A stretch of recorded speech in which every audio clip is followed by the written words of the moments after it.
Government announces special tax incentive package for NCER. MACC raids Tan Sri Isa's house and office.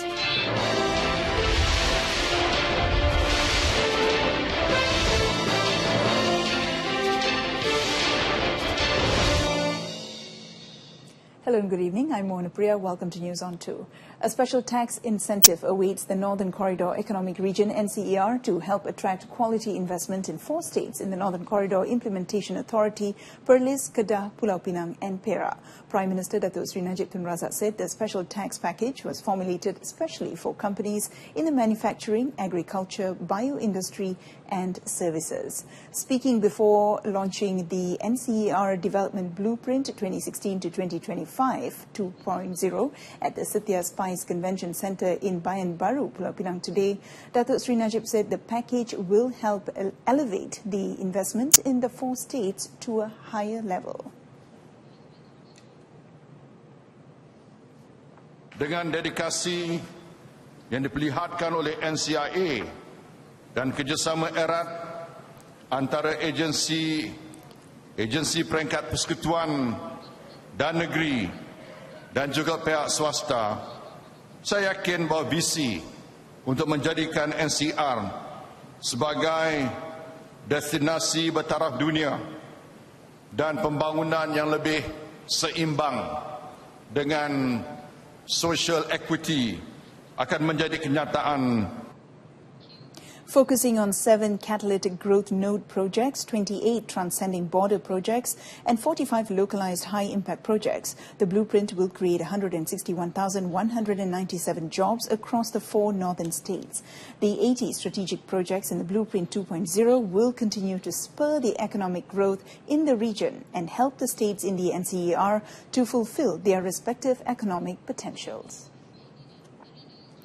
The Malaysian Anti-Corruption Commission MACC has reportedly seized about 100,000 ringgit in cash after raiding former Felda Chairman Tan Sri Isa Abdul Samad's home in Negeri Sembilan last night.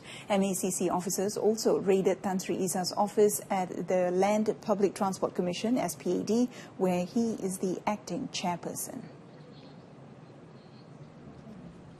10 personnel were seen entering the SPAD headquarters at KL Central about 11 a.m. today. Confirming the raid, MACC Chief Commissioner Datuk Zulkifli Ahmad said it was a normal procedure following an ongoing draft investigation.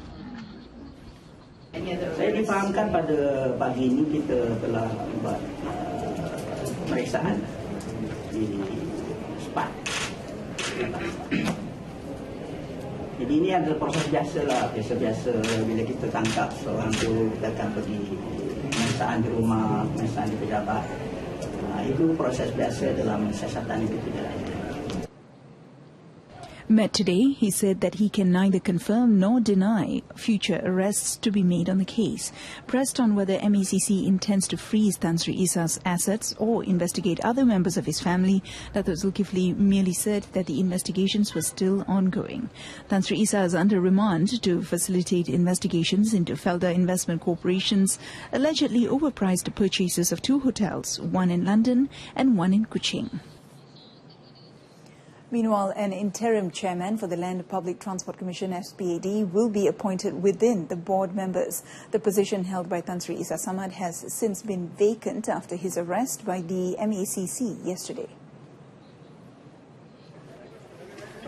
Minister in the Prime Minister's Department, Datuk Sri Nansri Shukri, said following the recent events, an interim chairman will be chosen among the SPAD board members. She, however, added that she cannot be sure how long the interim chairman will hold the position, as the case has just begun.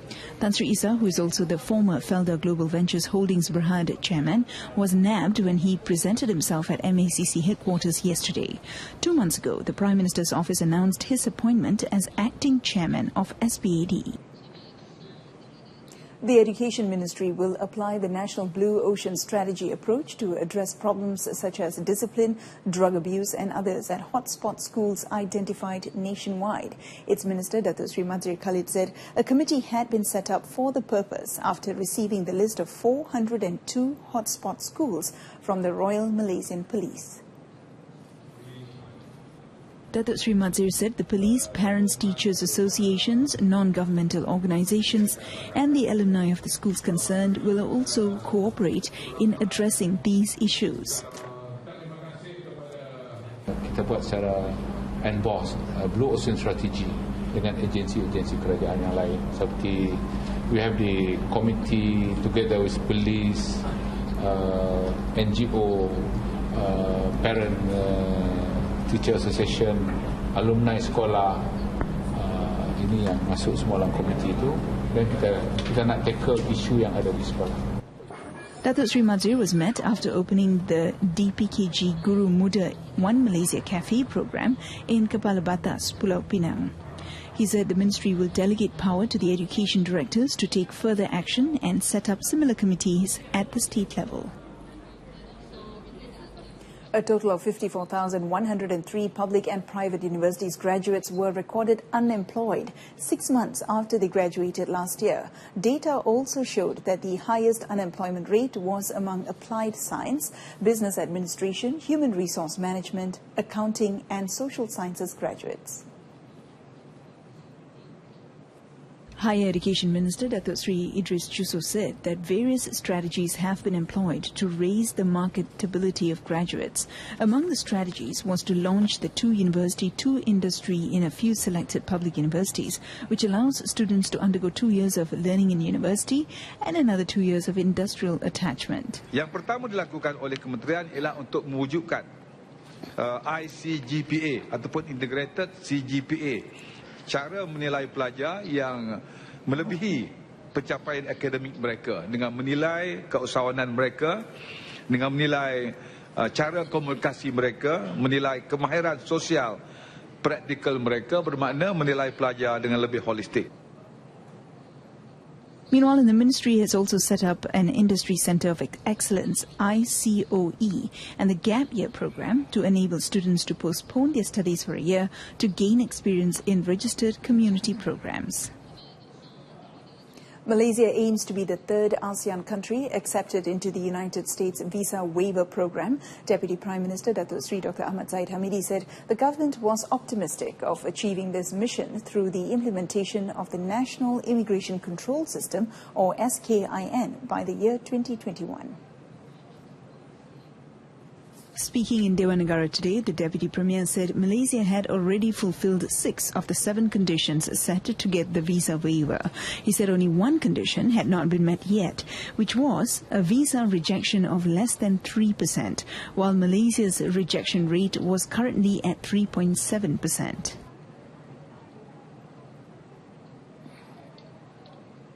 Terdapat 38 negara yang semuanya telah dapat mengurangkan risiko kemasukan unsur-unsur yang negatif pada negara luar. Dan negara-negara ini adalah negara yang telah juga memperolehi pengecualian visa. One of the functions of SKIN was to support the agreement inked between Malaysia and the United States on enhancing cooperation in preventing and combating serious crime on November 19, 2015. The government will increase the number of Malaysia civil servants' homes, PPA1M, based on the high demand received from the people. Chief Secretary to the government, Tan Sri Dr. Ali Hamzah, said to date over 300,000 applications have been received, with an estimated 200,000 units to be completed by the year 2020. Tan Sri Dr. Ali said currently 333 PPA1M projects involving 126,105 units have been approved by the government and are still under construction nationwide. Akan, insyaAllah kalau terlalu tinggi permintaannya dengan kerjasama kita dapatkan daripada kelulusan kerajaan, InsyaAllah kita akan cuba tambahkan lagi. Tapi setakat ini 200 unit memadai. Tan Sri Dr. Ali said this after the PPA-1M project key handover ceremony at Taman Kuantan Jaya in Kelantan today. The project, which consisted of 197 units of single-story terrace houses, double-story terrace and double-story villa, was successfully completed 6 months earlier than the scheduled completion date. Each house is priced between 188,200 ringgit and 375,800 ringgit based on its width and type. The Kuala Lumpur High Court today dismissed the application by Tun Dr. Mahathir Mohamad to remove two individuals, Tan Sri Muhammad Siddiq Hassan and Tan Sri Sao Chu Boon, from the Royal Commission of Inquiry RCI Panel, established to probe into an alleged financial scandal in the 1990s. The case was dismissed without costs by Judge Datin Azizah Nawawi. The judgment stated that the RCI Panel had no powers to remove nor to remove its members. The second reason was that the High Court could not issue a mandamus order or court order to compel the Malaysian government or the Prime Minister to act, as he is not considered a public officer. The judgment was made just 4 days away from when the RCI panel is scheduled to conduct its first day of inquiry next Monday. It will now carry on as scheduled. The MH370 response team is assessing several proposals from interested parties to search for the vanished flight MH370 jetliner. Department of Civil Aviation Director General Dato' Azharuddin Abdul Rahman says this is in light of all available information, including the newly released Commonwealth Scientific and Industrial Research Organization's search for MH370 and Ocean Surface Drift Part 3 report by the Australian Transport Safety Bureau, ATSB. Dato' Azharuddin said the matter will be brought to the attention of Australia and China to seek their views. He also reiterated that the aspiration to locate MH370 has not been abandoned, and every decision made has and will always be in the spirit of tripartite cooperation among the three nations. On March 8, 2014, flight MH370 carrying 239 passengers and crew vanished from the radar after leaving Kuala Lumpur en route to Beijing. Dato' Azharuddin said the report presented a thorough analysis of the refined MH370 ocean drift pattern based on available information and satellite images. In a statement released in ATSB website today, ATSB Chief Commissioner Greg Hood said the Bureau had released 2 reports today, providing analysis and findings related to satellite imagery taken on March 23, 2014, 2 weeks after the disappearance of MH370 over the southern Indian Ocean. 3 robbers got away with a loot of jewellery after breaking into 2 jewellery shops inside a shopping centre in Kemaman, Terengganu today. In the incident, which took place around 1:27 a.m., the 3 suspects, believed to be armed with machetes, held 2 Rela personnel who were on duty before breaking into the 2 safety boxes of the shops involved. According to Kemaman District Police Chief Superintendent Muhammad Said Ibrahim, police were informed of the incident at 5:30 a.m. by one of the Rela personnel who managed to escape from his captives. A team of police was rushed to the scene along with a canine detecting unit before surrounding the shopping centre for safety reasons and to find the suspects. Police CCTV recordings revealed no sign of the suspects, believed to be foreigners, exiting the building. The police are currently trying to locate the suspects and to determine the total losses incurred by the shop owners. The case is being investigated under Section 395-397 of the Penal Code. A senior citizen died after being hit by a train at the Bertamalama train station in Gua Musang, Kelantan today. The train was believed to have been on its way from Tumpat to Gua Musang. During the 8:30 a.m. incident, the victim, who died of severe injuries to the head and legs, was found without any identification document. Gua Musang Chief of Police Superintendent Rajab Ahad Ismail, who confirmed the incident, said the case is still under investigation. The body has been sent to the Gua Musang Hospital in Kelantan for a post-mortem.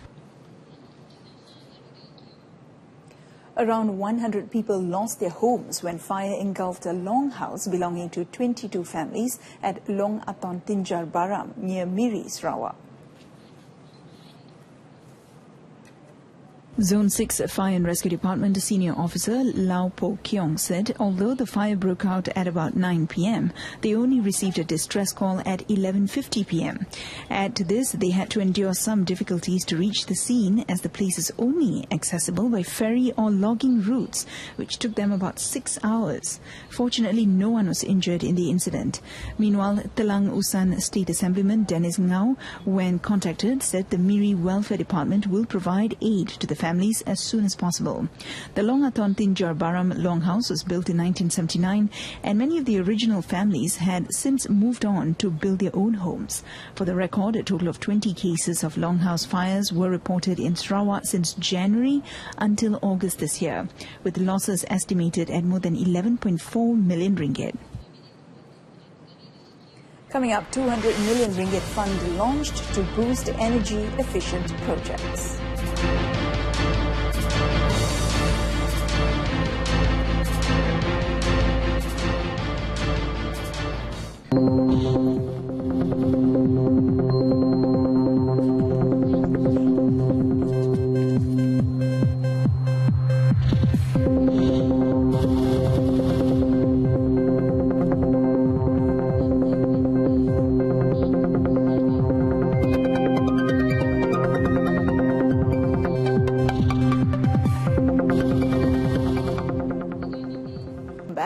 Terengganu will rope in government-linked companies or GLCs and local contractors in the East Coast Rail Link project. Its Menteri Besar Datuk Sri Ahmad Razif Abdul Rahman says the 55 billion ringgit mega project is of great significance to Terengganu, adding that talks will soon be held with Malaysia Rail Link Sdn Bhd to ensure the smooth running of the project, which begins in January 2018.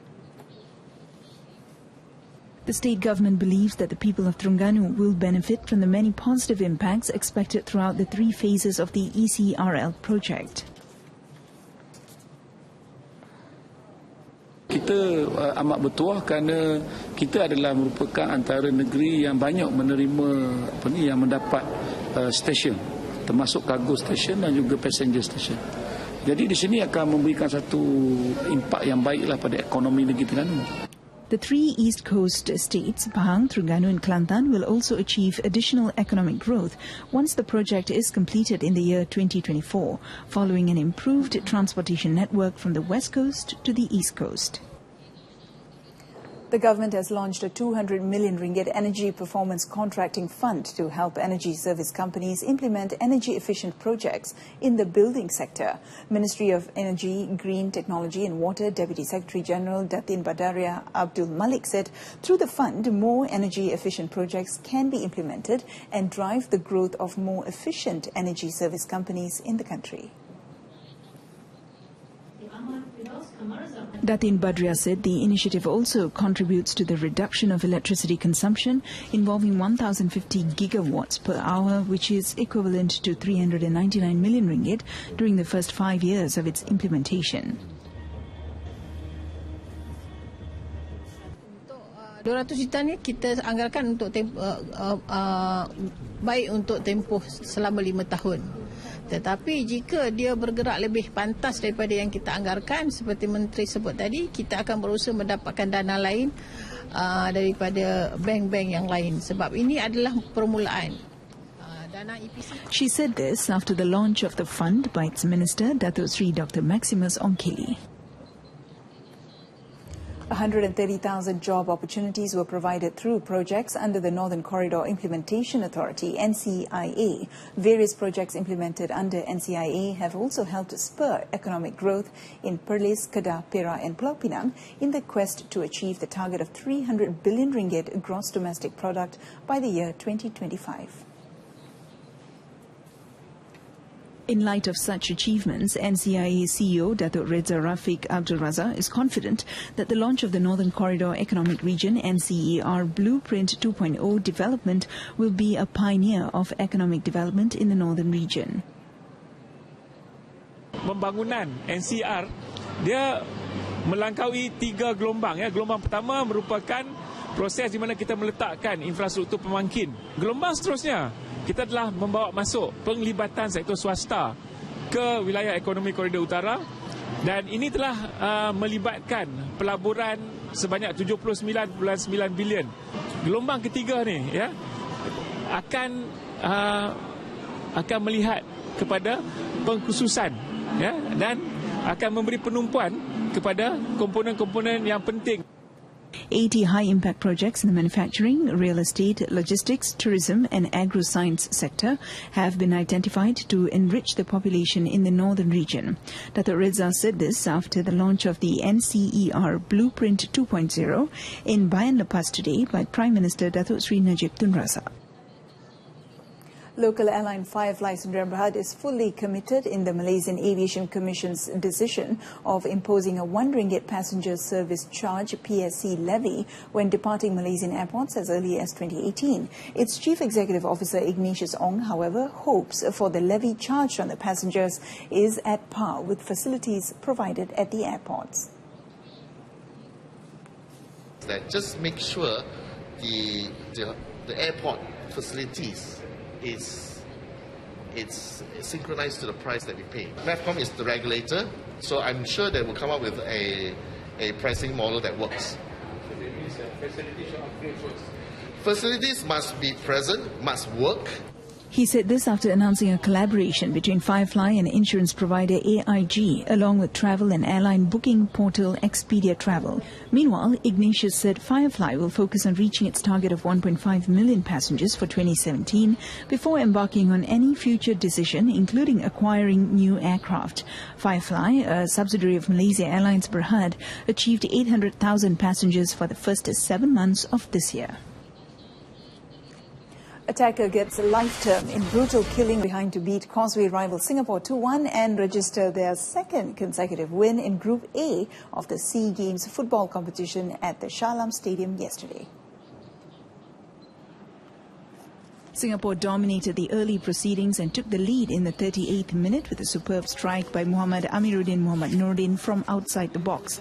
Malaysia came agonizingly close to an equalizer before the end of first half, but the match remained in favour of the Singaporeans at the interval.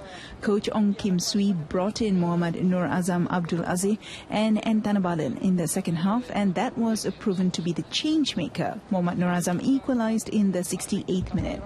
Tanabalan struck the all-important winner in the 74th minute to send the 32,000-odd fans into a frenzy at the Shah Alam Stadium. Despite the win, which increased the number of points to 6, Malaysia remained in second spot behind Myanmar, who also registered their second consecutive win by beating Laos 3-1 in another Group A match played at the UITM Stadium.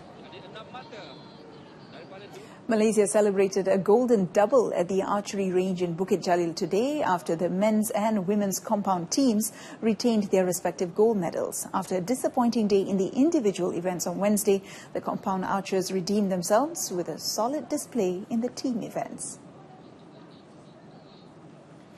First up were the women trio of Fatin Nur Fatiha Mat Saleh, Nurul Shahriza Asim and Sharita Cham Nong, who edged a tense final against Vietnam 28-27 in a shoot-off after the match ended all square at 225-225.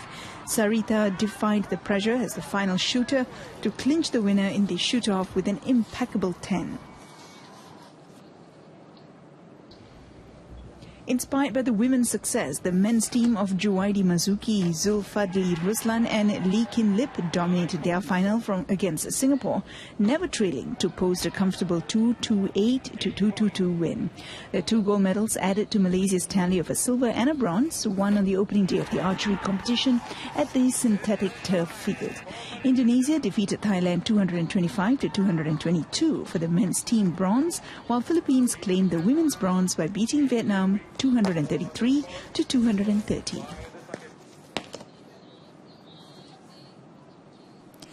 Meanwhile, the Chinlon squad added another bronze medal from Event 4 non-repetition after becoming the losing semi-finalists with Cambodia at the Titiwangsa Indoor Stadium today. Both countries shared the bronze as the competition format did not have a third or fourth classification match. Chinlon powerhouse Myanmar, who were in their element today, clinched the gold after beating Laos 149-148 in the final.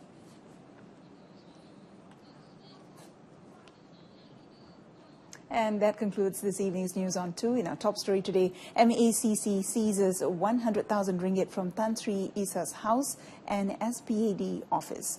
Join us again at 12:30 tomorrow afternoon. I'm Mohana Priya. Thanks for watching.